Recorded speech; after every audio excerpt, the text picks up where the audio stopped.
right now we're gonna introduce a package from the Harbor Park. This is one of the videos of many, and you're gonna see the park like I've never you seen before. Let's check this out. All right. Hey everybody, it's Jonathan with the Norfolk Tides, and I'd like to thank you for watching our first video from the batting cages, which are actually right through those doors. And we got some comments on that video. People wanted to see the clubhouse. Got a request from Dan and from Dave. Thanks for commenting. I will call you out by name. So if you know it's you, just say, yeah, he's talking to me. They wanted to see the clubhouse. So let's keep going with the tour right over that way. If you were a Tides player, this is what you'd see if you come into work every day. I promise that they see something better than this, because this is definitely in off-season mode.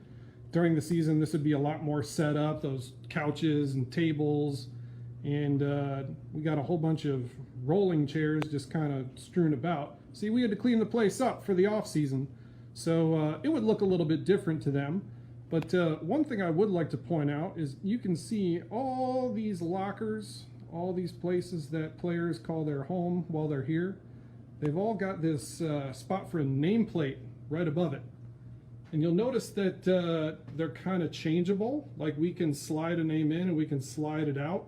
Well, let's talk for a minute about how you put a baseball roster together.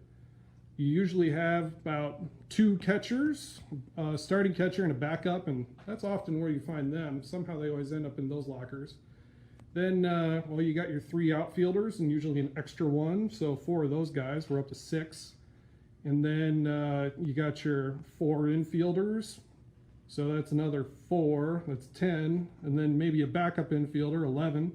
And then usually the rest of it is rounded out by a pitching staff. So you've got about 25, 26, 27 people sharing this space. The coaches get their own space down the hall. But wanted to point out, the reason why these nameplates have to change is because things are changing often in here. Just ask Ian, our director of communications. We, as a franchise, set a record in 2012. We had over 200 transactions. That means 200 times that our roster changed in some way. And we had a franchise record 75 different players. So just think about that. If it takes about 25 guys to have a baseball team, in 1 year, we had 75. We had pretty much the equivalent of 3 baseball teams all at one time. So that's a lot of change. So that's why these names, they're always changing. We're going to speed up the tour a little bit and just do some quick flybys through some of the other areas. This is where Adam, our clubhouse manager, spends a lot of his time. This is where you're going to find all your socks and batting gloves and jerseys and those awesome orange pants. I want to conclude this tour of the clubhouse with a quick look at the weight room, because Corey requested to see the weight room. So here it is.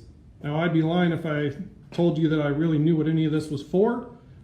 I'm not well versed in the weight room world, despite what my physique might suggest. So since Corey asked for it, I figure I'd show it to you.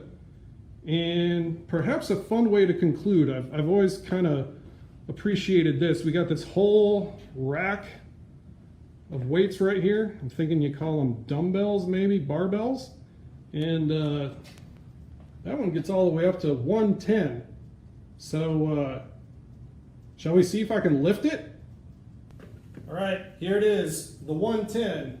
There's actually 2 of them, like I think you're supposed to do both.